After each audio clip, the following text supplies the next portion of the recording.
Just when you thought it wasn't safe to go in the deep end, we're going back to the bullpen. Why? Because the Houston Astros are winning at home. Jake Myers is killing the ball. Kyle Tucker's changing shoes and hitting bombs. Arrighetti's looking good. And someone might be returning soon.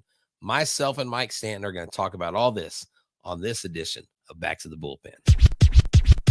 I'm looking to the bullpen to bring my lefty in. Keep the lead and make your team look pedestrian. It's in your wheelhouse, we'll swing for the fence. You know it's money around here, man, I ain't talking expense. Strike one, heat it low in the way, you can't hit it. You know you want to start a rally, but you better forget it. Strike two, off speed, same spot, your car looking. Get ready at the plate, this time you're not cooking. Strike three, swinging out of the zone. You ain't even touch it first. Tell me how they gonna drive you home. Walk your back, looking like we ain't cool then. The game's over, might as well put them back to the bullpen, oh yeah. That's right. And just like we were here yesterday, we're back to the bullpen. I'm Htown Wheelhouse. You can find me at Htown Wheelhouse on X, Instagram, and TikTok. You can find me at Back to the Bullpen. You can find us at Back to the Bullpen on Instagram and on X. And you can find Back to the Bullpen on iHeartRadio, on Spotify. I mean, subscribe to our YouTube channel. We have a great time. And I've got the man, the myth, the legend right here, Mike Stanton. Mike, tell everybody where they can find you. You can find me on X, formerly known as Twitter, at Mike Stanton 29. I don't know if I'm famous or if I'm infamous. Yeah, you know, that was a question that was a question as college students we tried to answer, and I don't know that we ever answered it. You know, what is infamous? And someone once said it's more than famous. So that's right. You know what? Look, I think you're infamous, and I mean that with all due respect. Well, you know, there's nothing but respect between you and me. So yes, sir, definitely. Oh yeah. Well, I mean, look, anybody that would humble themselves and join me on a podcast, I mean, I appreciate. I mean, your high school numbers are just ridiculous. I mean, we got to give credit where credit is due. And you know, I try not to brag. I try not to be, you know, gloating, kind of Ron Burgundy, kind of like I'm kind of a big deal. But, you know, the Astros are kind of a big deal right now, Mike. Yeah. I mean, just a few weeks ago, this team was just not playing good baseball. They weren't getting it done. The pitchers weren't doing it. You had Abreu kind of looked kind of bad today when he was out there. I don't know that he had enough time to warm up. We can get into that another day, but they're within 4 games of first place, within 5 games of 500. They're 6-1 to start the homestand. They've got a few games against the Mike Troutless Angels, and it looks like this next series also Shohei Ohtani list. That's right. Yeah, they are just they are the Los Angeles Angels of Anaheim. Nice. Nice. I see like what that? you did there. There are no Angels in the outfield at this point. But I mean, is this baseball correcting itself? Is this the ship being righted just because the law of averages, Murphy's Law, because this team is that talented? I think it could be. I mean, listen, you've heard me say this before. I'll say it again. You know, every team is going to go on a run, but that's not what you're looking for. You're not looking for a run, especially not in May. What you're looking for is consistency. Now, early in the season, they were pretty consistent. Well, they were consistently bad. You know, twice this year they have been 12 games under 500. But for right now, that's in the past. This team is playing very good baseball, among the hottest in all of Major League Baseball. They're a winner of 8 of their last 10. They're doing it in all manners. They're scoring runs. They're winning at home. They're doing things that you know, we're used to seeing this team do. But this year, you know, through that first month and a half of the season or so, month or so, yeah, they were just not playing very good baseball. And the question was, did they dig the hole too deep? Well, it doesn't look like it now. This team is playing very good baseball. Like you say, you just read the numbers. Now that says that, you know, this division isn't the best division in baseball, and that's fine. But, you know, they're within shouting distance of first place. No, they are. And that really is what has kept them in the ball game. And look, I know the Angels are coming to town and we talk about them not having Trout or Ohtani, but they went to Arlington and took care of business up in Arlington. I mean, the Mariners and the Rangers aren't exactly holding their own. Yeah. But what I'm encouraged by, Mike, is I looked at some numbers that Codify actually put out on X, and it was the most games against teams over 500. Mm-hmm. The only team that's played more teams with the record of over 500 is the Chicago White Sox. They've played 38 games against teams over 500. The Astros have played 35 games. And so the strength of their schedule has been huge and probably has contributed to what were they like 2-10 and 1-run games. We do have a couple extra inning walk-offs from Caratini this year. So we're not as bad lately in extra innings as we have been. But I think if you look at the clubhouse and the character of the clubhouse, the Altuves, the Bregmans, and you can't say enough about Jeremy Pena having a big year this year. He was criticized a lot last year, didn't have a home run since July 5th. Right. And so forth. And this year, the power looks to be back. His swing, he's chasing a lot less. And you've got various players, Loperfito's contributing, Singleton's contributing. I mean, everybody, when they're in the game, is doing their part. Well, this is how it has to happen, especially when you are, as far back as the Astros were, as far under 500 as the Astros were. It wasn't going to be one dude. It wasn't going to be 2 or 3 dudes. It was going to take the whole team in order for this to happen. And that's what we've seen. They have started playing better baseball in every aspect of the sport. They've scored runs at home, which that's something that they've actually, even in the good, in the really good years that they've had, that's not always been the case. The pitching has picked it up. The bullpen has done better. Runners in scoring position, they've started getting base hits. They've just picked it, turned it around completely. Now, you're still talking about a team that's under 500, 5 games under. So they still got some work to do, but this looks like a completely different team than maybe just a few weeks ago. And, one of the things that I've seen a few people talking about, but I wanted to talk to you about in particular because you pitched in the major leagues, was the at bat that Wilson Contreras had against Justin Verlander, where he hit the home run, where that game, if that home run doesn't happen, the Astros possibly sweep the Brewers. That was a 13 pitch at bat. Yeah. You have your perennial Hall of Famer on the mound. You have your league leading batting average leader and basically the 2024 version of Luis Ariz. I mean, talk to the fans about that. Like, how as a pitcher do you do that when a guy you cannot get the ball past him? Yeah. What do you have to return to something? Do you have to flip a switch? What goes on in the mind of the pitcher? Well, it's extremely frustrating. Okay. And to the point that, and I've done this, it's just like, okay, you know what? Just get out of the box. Whatever you're going to do, just get out of the box. Here's a fastball. Do what you're going to do. Now, you try and stay away from that, but it's hard. When every pitch that you throw ends up going into the stands and the pitch count is elevating, you're trying to make more pitchers pitches. And here's the thing, hitters, what do hitters hit? Hitters hit mistakes. Okay. And this is at any level. It's just the higher the level, the better they hit the mistakes. Right. And, the hitters that I work with, I tell them all the time, listen, it may be on the first pitch, so you better be ready to hit on the first pitch. It may be the 10th pitch. It may be the 13th pitch, but eventually the pitcher is going to make a mistake. You have to somehow or another get to that spot, put a swing on the ball, hit the ball hard. But pitchers are going to make mistakes, even Hall of Famers. Yeah, exactly. And that was just that was an at bat that I was like, this at bat's never going to end. And I don't know, I don't remember where I saw this, and I really need to research it. But when I was in college, there was somebody who came out with a stat that said when there is a full count 85% of the next pitch is fouled off.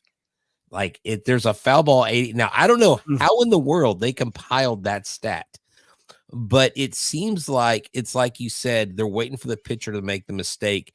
And the more chances you throw that ball, I think the probability probably goes up for the hitter more than the pitcher, just because now you're overthinking it. Now you're going, well, gosh, I remember like last batter, if I try to throw it here, he's going to call it a ball, and and you want to win that battle. And, Verlander wasn't avoiding him either. Verlander was going right at him. That's what JV does. Yeah. Yeah. You're exactly right that the more pitches a hitter sees, the better chance he has to hit the ball. And the reason is because they're all of a sudden now there's no more. If there's deception in the delivery, doesn't matter. Hitter's seen the deception, by that time. But by the time you get to the, even the seventh or eighth pitch, a lot of times the hitter has seen everything you've got. Everything. And, whether he's fouling it off or whatever. And now all of a sudden, and listen, there is a mind game that goes into that. And every pitch that he fouls off, the hitter's confidence grows and the pitcher's confidence falls. So, it's just one of those things. And we see it, I don't want to say a lot of times, but we see this pretty often, that when you have a lengthy at bat, that it ends up with, most of the time it ends up with a base hit, doesn't usually end up with a home run, but, got to get to that mistake. And when the pitcher makes the mistake, you got to be able to capitalize. And that's what Wilson did. Well, look, here's the deal. I know some people make a mistake of like putting on the wrong shirt before they leave the house. And so that's why I want them to go to Ram Shirts. And if you look at the QR code, if you're watching, this one is never the wrong shirt. Never the wrong shirt. Any situation. That's right. You could wear this to prom. You could. I almost wore it to church this morning, but I had my old man Magellan shirt with that was green with my Astros hat. Now we're on live. The people are listening to this. So you decided to wear that instead of this? Well, come on, man. I was trying to look good for the Lord, but you know what? We're going to take it back to the bullpen next Sunday. I'm wearing it at church, but you can wear it anywhere. Seriously, it's comfortable. We actually had one of our listeners buy it, and they said, dude, this is the most comfortable shirt I've ever. It's a nice shirt. It is. High quality. Look, the grab. Just Mark over there at Ram Shirts does a phenomenal job. You get your Ram shirt. You can get all kinds of stuff, all kinds of cool products there. And to top it off, if you need to get that fresh cut before you fly to Seattle and watch the Astros beat the Mariners, why don't you go to state-of-the-art barbershop at 1616 South Friendswood Drive? Give them a call. Tell Ever that Mike and Brett sent you, that you got to get that edge up. You got to get that beard trimmed, whatever, and they will fix you up right. If you tell them that you're with Back to the Bullpen, or you use B2B when you sign up for a haircut, you will get a discount. And Ever said to go ahead and head this way and check them out. There you go. Yeah. So listen, you get the uni, you get the moss tightened up. Hey, now you're ready to party. Hey, one thing we didn't touch on, we were talking about the division, and the Astros are 4 games behind the Seattle Mariners. Right. Mariners are going to New York City, and the Yankees are quite possibly one of the hottest team in all of baseball right now. They are playing. They're the best team in the American League. They got the best record in the American League. I think they're only behind. They are only behind the Phillies. The Phillies, that's right. It was the Phillies as far as the best record. So, tall order going into New York for the Seattle Mariners. Now, are the Phillies a little bit of fool's gold, Mike? Do you know how many games they've played against teams over 500? I don't know. I know they're 20 games over 500 at 34 and 14. But have they played a pretty weak schedule? 3 games. 3 games. There you go. So that means they're going to have to make it up somewhere. That means water might find its level in Philadelphia. You know what, though? The Phillies are a good team. No, they are. They are a good team. And you know what's going to be more interesting is when they start playing those better teams and they keep beating them up. Right.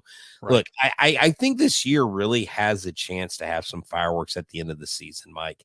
I really do, and I think if the Astros can right the ship, find their. I mean, we were talking. Well, gosh, if they get back into a wild card spot, I think this division is still wide open, and I think they can go in division winners. But you've got teams that are just playing excellent baseball right now. Like you mentioned, the Yankees, the Baltimore Orioles are 29-15. They're 2 games behind them. The Cleveland Guardians are 30-17. The Phillies 34 wins. The Brewers, who we just beat in a series, are 27-19. The Dodgers continue to run away with their division at 32-17. And so there are a lot of teams where, the Astros are 21-26, and we're talking about all this winning, but all the other teams are winning 30 games. But we've been winning these games because guys like Jake Myers, guys like Jeremy Pena, and Jake Myers, 9 for his last 15, Mike, going into the game today, hitting .366 with 15 hits, 6 extra base hits. This is all in the month of May. 2 home runs, 8 RBI, 7 runs scored, and 1106 OPS. That was before today when he went 3 for 4. He added 2 RBI, and again, 9 for his last 15 in these last 4 games at home. Wow. Yeah. And overall, he's hitting over 300 on the season. His OPS, on base plus slugging, is over 900. I mean, these are legitimate numbers. He's swinging the bat very well, and we haven't really seen this since the shoulder injury. And I think it's been a long time in coming for him to get healthy and then get a good long look to see pitches and get in the lineup on a consistent basis. And I think he's 3rd or 4th in WRC plus for center fielders. Mm-hmm. I mean, and this guy has half the plate appearances that the other starters do. Where Yordan and them are around 160, he's around 80. I mean, he's literally played half the games. Yeah. And Chaz being out, Myers has taken advantage. And look, I think with Myers taking advantage, I think with Loperfido continuing, he got his first major league home run. And I thought he destroyed that baseball. And then it showed it was like in the second row. Yeah. But hey, what a great, what's crazy is he's still leading the minor leagues in home runs. He is. Yeah. He's been here for weeks. And that's just what I think it was 13 he had in the minor leagues. Yeah. That's still leading. Wow. And like, to me, if Loperfido keeps it up, if Myers keeps it up, Dubon, when he gets in the game, keeps it up. I think Singleton keeps it up. I think as far as the outfield goes, though, my wondering is, are they going to make a trade at some point? And if they do, in that outfield, Chas McCormick, I think, becomes a little bit more expendable now because it was always, is it Chaz? Is it Jake? Is it this guy? But Jake and Joey are making a case. And speaking of Singleton, before we get to Arrighetti, Singleton has just done a job, not only offensively. He's batting like 211. He's not batting with a high average, but he has 4 home runs. Mm-hmm. His glove, Mike, the fielding. I mean, he saved a couple games with his glove. Yeah. And you hear now that the Astros have announced that by Friday, Jose Abreu could return.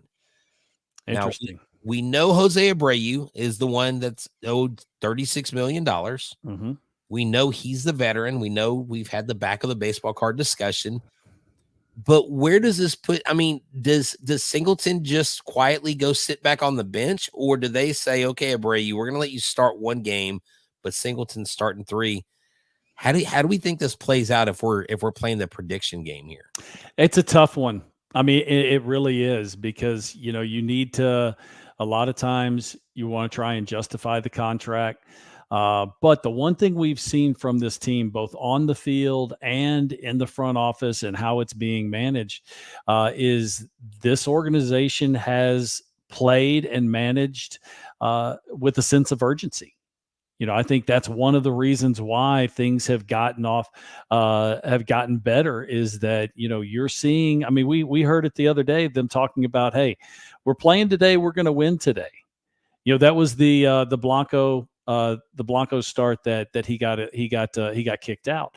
And you look at it and you go, okay, wait, hold on. You're just going to tap out the bullpen? And yeah, because you win today's game. We'll worry about tomorrow. That's right. And that's the urgency that we're talking about. I think that it probably turns out to be, at least at the beginning, a little more of a platoon situation, meaning, you get a left-hander in there because listen, it's not like Abreu has had, 70 or 80 at bats in the minor league system. Right. He's had, I think less than a dozen. Yeah, And he's had so, 9 so far. He's 2 for 9 with 1 extra base hit. And yeah, I think between now and then, he'll probably play a few more games. But it is a Florida Complex League. It's not exactly right. AA or AAA either. I mean, for what it's worth. Well, now listen, those guys down there still throw. Actually, you know what? They may throw as hard or Really? harder than Okay. some big leaguers. They just don't know. They just don't know where it's going. Okay. That's why they're down there. But it's a tough situation because Singleton has been so good. He's been so steady, and but it's really Abreu's position. I don't know how this is going to work. I mean, this is probably going to keep Dana Brown. It's going to keep Joe Espada. It's going to keep these guys up at night because, what is the right play? Well, thing is, there's probably not a right play. There's not a correct move.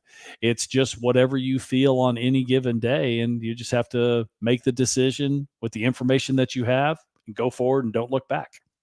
Now, speaking of decisions, Arrighetti has done a lot better his last 2 outings. He's actually 2-1 this month. His line doesn't look great because at the end, I know Abreu came in. There were a lot of people throwing stuff around because I will follow social media during the game saying that Abreu didn't really get a whole lot of time to warm up. They brought him in a kind of an unfair situation. He didn't.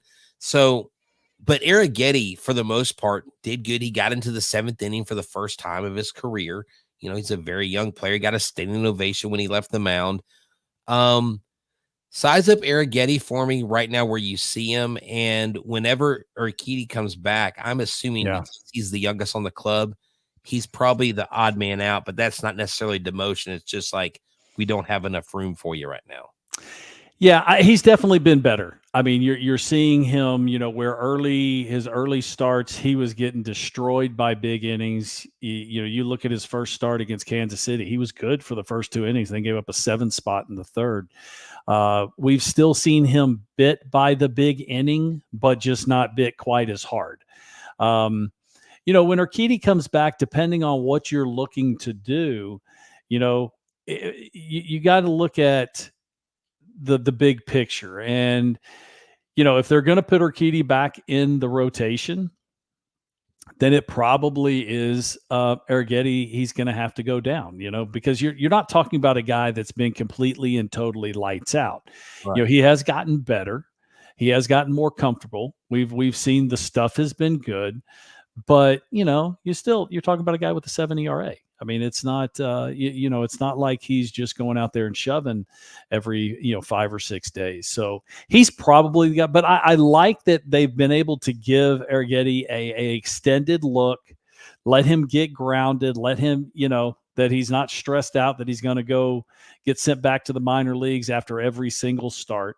Right. And then, a little more seasoning, a little bit more command, and you never know. But I would imagine that it would probably be Spencer's, call to go back to the Space Cowboys.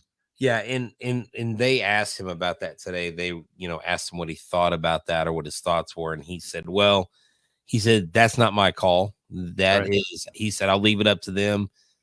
His job is to make that call as hard as possible. And I'll tell you what, his last couple outings, he has done just that he has made that call a little bit more difficult to send him back to the minor leagues.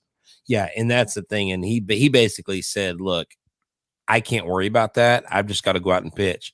When they say it's my turn, it's my turn. And, but he did say that it was a neat experience because he said, I was in the stands many times at Minute Maid Park, giving other pitchers standing ovations. So to have that come full circle with you.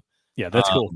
There's not, that's cool. And it doesn't matter, people, Arrighetti's a pretty cool dude. He's not, you don't see him getting overly emotional, but hey, that stuff sticks.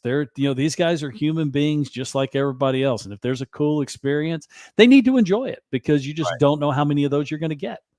That's true. It's like the famous scene from A Moneyball when the scouts are sitting down talking to Billy Bean. He goes, we all play the game, but we never know when we're going to be told to stop playing the game. And so we're trying to make the most out of this opportunity. Kyle Tucker making the most out of his opportunity. And I don't know if you noticed, I've got an Orbit hat on tonight. Yeah, you do. Happy birthday. In celebration of Orbit's birthday. And so Kyle Tucker was like, you know what? I'm feeling pretty good. I'm going to wear some Orbit shoes. They were cool. I like them. They were cool. I like them. They look cool, but the Orbit shoes, he was 0 for 3 with 3 strikeouts. Oh. Now, we know baseball players are superstitious. And so Kyle Tucker's like, well, let's change the shoes. So he puts on his orange Nikes. What does he do? 2 home runs, one opposite field, one to right field. And Kyle Tucker, he is putting together an MVP type season. He is number 2 overall in OPS in 2024 in Major League Baseball, only second to Shohei Ohtani. Now, I haven't checked after the game where that moved them. He is also with slugging percentage, number 3 above Ohtani. He is number 1 tied with Gunnar Henderson, who is an absolute stud over there in Baltimore. And he's got 28. He's got 48 hits. He's 28th place in hits. But Kyle Tucker is looking like an MVP right now. Yeah. Well, he's looked like an MVP the last couple seasons. Sure. I mean, he's been remarkably good and incredibly consistent. And, that doesn't mean he comes through every time. That doesn't mean he's going to hit, the one thing that Shohei's got like 66 hits. Yeah. I mean, it's incredible the numbers that he's putting up. But, Tucker has been as good as anybody in the sport in driving in runs. And he knows that that's his job. It's to hit home runs. It's to, do everything but he's a run producer. Now, that says something about opportunity. You got to have the guys on in front of him to drive in. But, he has been one of the most consistently good run producers in Major League Baseball over the last several years. So this isn't a surprise. Yeah, no, exactly. This is interesting because you mentioned hits, so I automatically looked it up. Ohtani 66 hits, Mookie Betts 64, both Dodgers. Then you have Wilson Contreras, who we just played, 62. Then the next 2, Jeremy Pena 59, Jose Altuve 58. There you go. If you would have told me that in 2024 that Jeremy Pena had more hits than Jose Altuve on May 20th, I'd be like, man, there's no way. This is Jose Altuve we're talking about. And, the other day, Mauricio Dubon, I don't know if you noticed, he went 4 for 4. Mm-hmm. He almost went 5 for 5. If he would have got his first 5-hit game before Jose Altuve. And that's got to be some clubhouse banter going on. Oh, of course. He's going to get 5 hits before Jose. That's one of my favorite ththings to do is watch Yordan Alvarez and Mauricio Dubon interact after either one of them hits a home run. Oh, yes. Because they rag on each other constantly. They do. That's what I love about this clubhouse is you could have 4 or 5 guys that are legitimate MVP candidates, but you wouldn't know that anyone was going for it because they all root for each other. Sure. I mean, so look, things are turning around. We've got Jose Abreu possibly coming back, or Keedy coming back. Chas McCormick, I think, is going to get 1 or 2 more starts. They're kind of, soft tissue hamstring stuff is you don't want to mess with it. Right. But, I was sitting here saying if the Astros could get back to 500 by June, or if they could do this, if they get the All-Star break, and at least I think they get to 500 before the end of May. I think they take command of this division. Could be by the end of this month, Mike. Could be, but they can't. That's for you and me to talk about as a team, as a player. You just keep doing what you're doing, man. Don't look at the numbers. Don't talk to the media. Don't do anything different, because ain't broke, don't fix it. You already broke it a couple weeks ago. So now just keep doing what you're doing and keep winning series. We keep saying that is the key, the consistency. Winning streaks are great, but they all end. The consistency is what's going to put them where they need to be. Just keep winning series, take care of business against the Angels, and then you go out to Oakland, where they have played extremely well over the years. And you never know. You never know. I mean, realistically, you look at the teams that they're going to play over the next week or 10 days, and you could say they could be over 500 by the end of that run. Yeah, I mean that's amazing. And right before we go, Roger jumped in here and he said, with the window never closed talk and the recent streak, are we back to paying Tucker? Or are we still trading him and rebuilding? Look, I don't know that this team, I don't think that Dana Brown was ever thinking rebuild or on the media and said that there's no scenario with which I see us doing anything. You know, the big head media guys were like, I can't believe he said this. This is crazy. This is insane. And I'm like, no, guys, just calm down. Just wait. And like you said, Mike, it's still early. And look, just like that. And Dana Brown, what did he say? We are going to go on a run. We've got a run in us, and they are going on a run. So after the run, how do you sustain yourself and play just over 500 ball, I think, is really where you go. Yeah. I mean, we talked about this in previous pods that, everybody goes on a run. Every team in Major League Baseball will go on a run at some point. How long is the run? It all depends on the team and how good they are. But once the run is over, can you maintain just playing quality baseball? And, you got to look at the rest of the division and go, okay, you guys might have screwed up. You might have messed up because you let the Astros, no one took the bull by the horns. No one went back to the bullpen, and you let the Astros hang around. Now, the only reason you did was because Seattle didn't run away with it. So it's just one of those situations that you knew that the Astros were going to play better. It's just going to be how much better do they play? Well, guess what? They're playing pretty stinking good right now.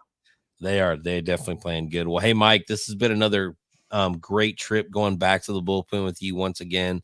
Thank you for sharing your expertise and your knowledge. I know our fans appreciate it. But hey, hit the like button. Make sure you subscribe to our channel. But I'm Htown Wheelhouse.